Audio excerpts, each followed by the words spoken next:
በልጅ አታስፈራራኝ እሺ? እኔ መቼ አስፈራራሁሽ? እኔ አልፈራም። አንተ እየሞከርክ ስለሆነ ግን እንዳይደክም። ሴትዮ አትንቀሽቀሽ።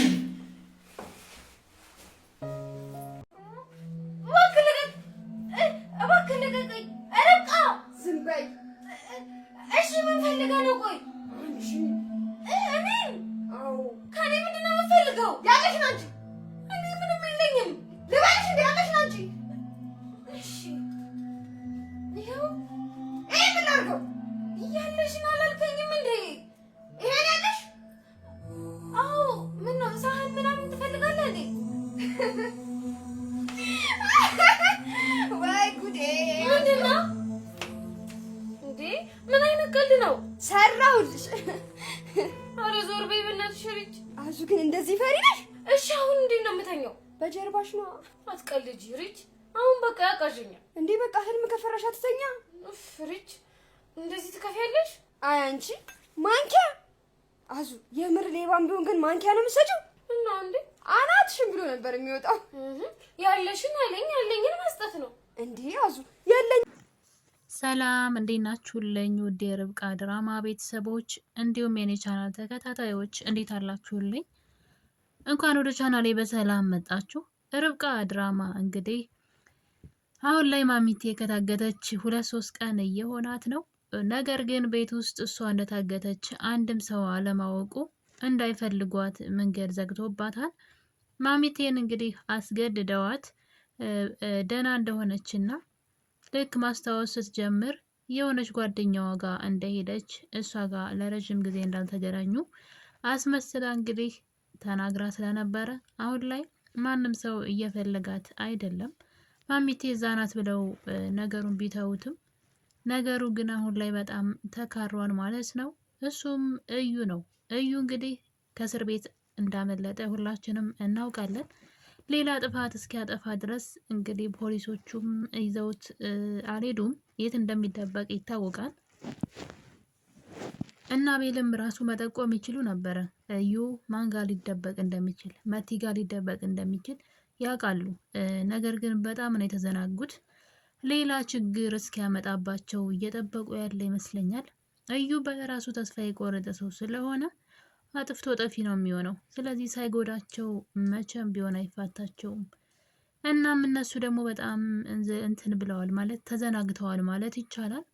እናም እንግዲህ መቲ ነበረች ማሚቴን መጀመሪያ ላይ በአዙ እገዛ መሰረት ያገተቻት ማለት ነው።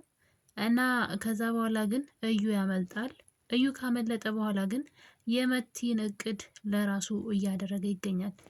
እዩ እንግዲህ እንደምናውቀው በጣም ስግብግብና ራሱ ወዳድ ከመሆኑ የተነሳ ሁሉን ነገር ለብቻውና ብቻውን ማድረግ ነው የሚፈልገው። ለብቻው መውሰድ፣ በቃ ለብቻው ሰዎችን ተረማምዶ በሰዎች ላይ አድርጎ ሄዶ ነገር ግን ለብቻው መብላት መጠቀም ነው የሚፈልገው። በፍጹም እኔ ምን አይነት ስግብግብ እንደሆነ ማለት ነውና አብራው እየሰራች ያለችው መቲ እንግዲህ ብዙ ዋጋ የከፈለችው ህይወቷን ያበላሸችው ምናልባት ያማረ ህይወት ከአቤል ጋር ሊኖራት ሲገባ እሷ ግን ለሱ ፍቅር ብላ ዋጋ ከፈለችለት፣ ፍቅሯን ተወችለት፣ ብዙ ነገር ሆነች። እሱ ግን ምንድነው እያደረገ ያለው? እንግዲህ ከእስር ቤት ከተፈታ በኋላ ማለት ካመለጠ በሚል ይስተካከልልኝ። እናም የመቲን እቅድ እንግዲህ አወቀ። እንደ ወዳጅ መስሎ እቅዷን ጠየቃት። እሷም እንግዲህ ማሚቴን እንዳገተቻትና ልትበቀላቸው እንደምትፈልግ ትነግረዋለች። ይህችን ጭዌ እንግዲህ ለራሱ ዘወር አድርጎ ማለት ነው እዩ አሁን ላይ ማሚቴ ከታገተችበት ቦታ ራሱ ወሰደና አገታት። መቲን ከዳት ማለት ነው። ለመቲ ሰራ የነበረው ልጅ ደግሞ ማሚቴ እንዳመለጠች እንዲነግራት አደረገ። እናም እንግዲህ መቲን ልጁ ጠርቶ ማሚቴ እንዳመለጠች ትነግረዋለች ማለት ነው። ይነግራታል ማለት ነው። እንግዲህ መቲ እንዴት እንደዘገየች አላውቅም እንጂ ማሚቴ ካመለጠች ልትሄድ የምትችለው ወደ ቤት ነው ብላ አዙ ጋር ደውላ ነገሩን ማረጋገጥ አልፈለገችም። ለምን እንደው አላውቅም፣ ፈዛለች። እዩ እያንዳንዱ እቅዷን እየነገራት እየጠየቃት ማለት ነው። ይጠይቃታል፣ ከዛ እሱ ያደርገዋል። እሷ የምታቅደውን ነገር ሁሉ ለራሱ እያዋለው ይገኛል። እሷ ደግሞ ያቀደችው ያዘጋጀችው ነገር ባዶ ሆኖ ታገኘዋለች እና እሱ እየተከታተለ ከስር ከስር እያበላሸ ይገኛል ማለት ለራሱ ለብቻው ማለት ነው። እና ልጁ ከድቷታል። እንዲያግትላት የከፈለችው ገንዘብ ሰውዬ ሆን ብሎ አውቆ እዩ ስላስፈራራው ከእዩ ጋር ደግሞ ሌላ ድርድር ገጥሞ እሷን ይከዳትና ነገር ግን ማሚቴ የት እንዳለች ያውቃል። አብረው ነው ያገቷት። በሌላ በኩል ደግሞ እንግዲህ ሪች ቤት ውስጥ ቁጭ ብላ ነበረ ማታ ላይ። እናም ትንሽ እንቅልፍ ሸለብ ሲያደርጋት የሆነ ግለሰብ መጥቶ ብቻ ስትጮህ እየሰማናት ነው። በእርግጥ አያስተማምንም። እዩ ምናልባት መጥቶ ከሆነ ብለን ነው። እዩ ምንም ቤት ውስጥ የሚፈልገው ነገር የለም። ሰዎችን በማገት የሚያመጣው ነገር የለም። ምናልባት በሌላ መልኩ እዛ ቤት የሚያገኘው ጥቅም ከሌለ በስተቀረ ሪችን ግን የሆነ ሰው ያገታት ይመስለናል። በባለፈው ክፍል ካስታወሳችሁ በክፍል 30 ላይ አዙ ኪችን ውስጥ ሆና እያለ ድንገት የሆነ ሰው ይመጣና ከኋላ አፏን ያፍናታል በሆነ ነገር። እናም ሁላችንም እዩ መጥቶ እንደዛ እንዳደረገ ነበር ያሰብነው። ነገር ግን እንግዲህ የቤቱ ድምቀት የድራማው ድምቀት የሆነችው የርብቃ ደግሞ ታማኝና ውድ ጓደኛ የሆነችው ርች ነበረች። ለቀልድ ብላ አዙን ከኋላ መታ እንግዲህ ታፍናትና ስታስጨዋት ያየ ነውና እኛ ግን ሌላ ነበር ያሰብነው። አሁንም ርች ላይ የሆነው ነገር እንደዚህ እንደሚሆን ተስፋ አደርጋለሁኝ። የምር እዩ እዛ ቤት ገብቶ ከሆነ ማለት ነው። በእርግጥ የርብቃ አጎት ስላለ ያን ያክል የከፋ ጉዳት ሊያደርስ አይችልም። የርብቃ አጎት በጣም ጎበዝ ነው። ዙሪያውን ነው የሚቃኘው። ምን ማን እንደሚያስብ ራሱ መጠርጠር የሚችል ሰው ነውና እሱ ቤት ውስጥ አለ። ነገር ግን ርብቃና አቤል የት እንደሄዱ አይታወቅም። ርብቃ አቤልን በጠዋት ከተኛበት ቀስቅሳ የሆነ ቦታ መሄድ አለብን ትለዋለች። እሱም ደግሞ እንግዲህ የት እንደሆነ ቢጠይቃትም ሚስጥር ነው በማለት ከቤት ይዛው ወጥታለች። ወዴት ይዛው ወዳ ይሆን? አሁን ላይ ወጣ ወጣ ማለታቸው ለነሱ በጣም አደጋ ነው። እዩ አይኑን ጨፍኖ ነው የመጣው። ምንድነው ልኑር ብለው አይደለም። በቃ የእነሱን ህይወት ማበላሸት ብቻ ነው የሚፈልገው። ደስታ እንዳይኖራቸው ስለ ራሱ አይጨነቅም። መኖር ስለማይፈልግ ማለት የሚያቅደው ስለ ነገ ህይወት የለውም።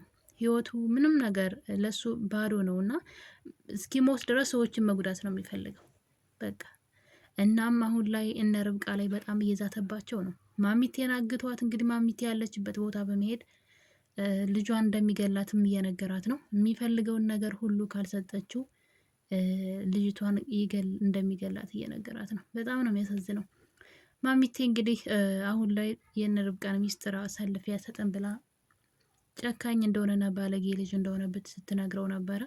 እሱ ግን እኔ ከአንቺ ባልብስም የተረዳሽ መስሎኝ አብረን እንድንሰራ ብዬ ፊት ስሰጥሽ ጊዜ አንቺ ግን ከዳሽ በማለት እንግዲህ በገዛ ወንድሙ ላይ ያለ ምንም ምክንያት ራሱ የለውም አቤልን እንደዚህ የሚያደርግበት ከቅናት የተነሳ ከክፋት የተነሳ ነው። አስቡት እስኪ እንደው ከመጀመሪያው ጀምራችሁ ስታስቡት ወንድም ተብሎ ማለት የስጋ ዝምድና ባይኖራቸውም አብረው ነው ያደጉትና ወንድም ተብሎ ከመጀመሪያው ጀምሮ ተለሳስሎ ነው ምንድን ነው ለስለስ ብሎ በሚል ይቅርታ እንግዲህ ለአማርኛ እና ለስለስ ብሎ ቀርቦ ውስጡ በክፋት በተንኮል የተሞላ ሰው ሆኖ ከላይ ግን ርብቃን እንኳ ጥግ ድረስ ነው ያታለላት። ርብቃ ጥግ ድረስ ማለት ነው። እሷ ለሱ በጣም ማሰብና መጨነቅ ሲጀምር እሱ ግን ልጇን እስከ ማሳጣት ድረስ ነው የደረሰውና አቤል ላይ በጣም ትልቅ ግፍ ነው የሰራው። እንደው አቤል አሁን ላይ ግን ደግሞ ሌላ ችግር እንዳይፈጥርባቸው ሌላ ህይወት እንዳያበለ በእርግጥ ከዚህ በላይ ሊያበላሽ የሚችለው ምንም ነገር የለም።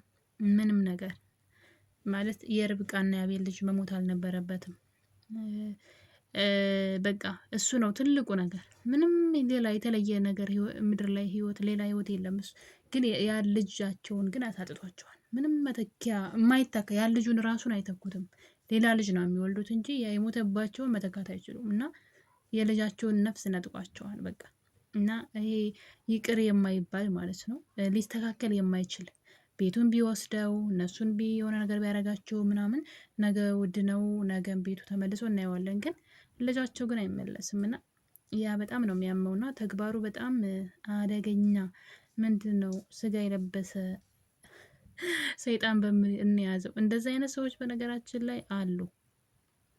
እንደዚህ በጣም መልካም መስለው ውስጣቸው ክፋት ብቻ የተሞሉ ሰዎች ልክ እንደ እዩ አይነት ሰዎች በጣም ብዙ አሉ በየቤቱና እንግዲህ እንደ ርቻ አይነትም መልካም ጓደኛ አለ፣ እንደ እዩ አይነትም መጥፎ ክፉ ወንድም አለና የርብቃ አጎት ደግሞ አዙን እየተጠራጠራት ይገኛል። ይችን ልጅ በፍጹም አላመንኳትኝም እያለ ነው። ርች ደግሞ የኛ ሰው ናት አታስብ ብትልም ነገር ግን አጎትየው ምኗም አላማረኝም ተጠንቀቋት እያለ ነው። በእርግጥ እውነት አለው። ምን እንዳደረገች እኮ ግልጽ ነው። የራሷን እናት ለማዳን ብላ ማሚቴን ማሳገቷ፣ ሆን ብላ ይዛ ወጥታ ማሳገቷ እኮ ግልጽ ነው። ስለዚህ አዙ በክፋት ተነሳስታ ባይሆንም ነገር ግን የማሚቴ መታገት ውስጥ እንደዚህ የመሆን ውስጥ እጇ ስላለበት አጎትየው መጠራጠሩ መልካም ነው ብዬ ላለሁ። የኔ ተወዳጆች እንግዲህ በክፍል 31 እስከምንገናኝ ድረስ የዛሬን ይመስል ነበረ። ቸር ቆዩልኝ።